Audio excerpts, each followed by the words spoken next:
State senators are considering two pieces of potential prison reform legislation this session.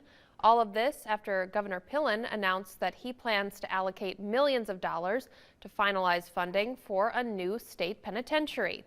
10/11 Now's Madison Pitch sat down with Senators Suzanne Geist and Justin Wayne to learn more about what each is trying to pass this year. As of 2022, NDCS is operating at 150% of design capacity and 120% of operational capacity. State prisons are overcrowded, and that is the motivation behind the unicameral's prison reform talks for the last several years. This year, senators are trying again to pass prison reform legislation designed at curbing overcrowding.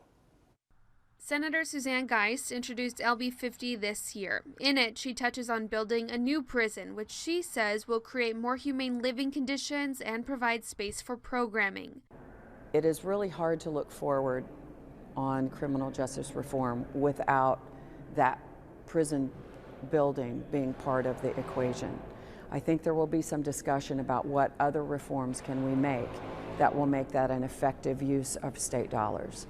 Her bill also proposes creating an assistant position for probation and parole officers, expanding treatment courts, improving telehealth access, and using halfway housing opportunities for people who commit violations on their parole.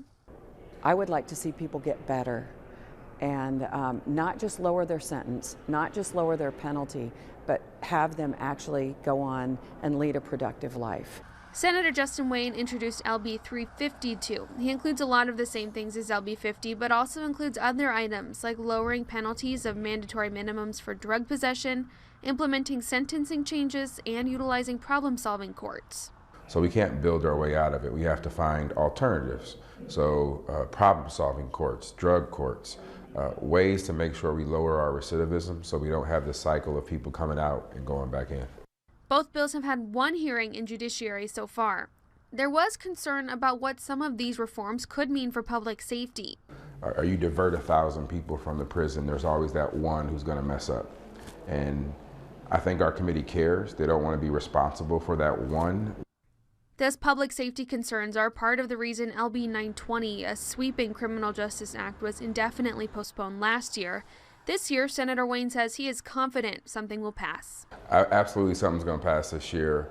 I think myself and Senator Geist have a great working relationship. We came in together, and we're not just limiting ourselves to 920. Again, thresholds, other ways that we can stop on the front end with problem-solving courts, and those kind of things also will make a big difference in our prison population and overall criminal statutes. The bills have yet to go before the entire House, and we will be sure to keep you updated as we follow this session.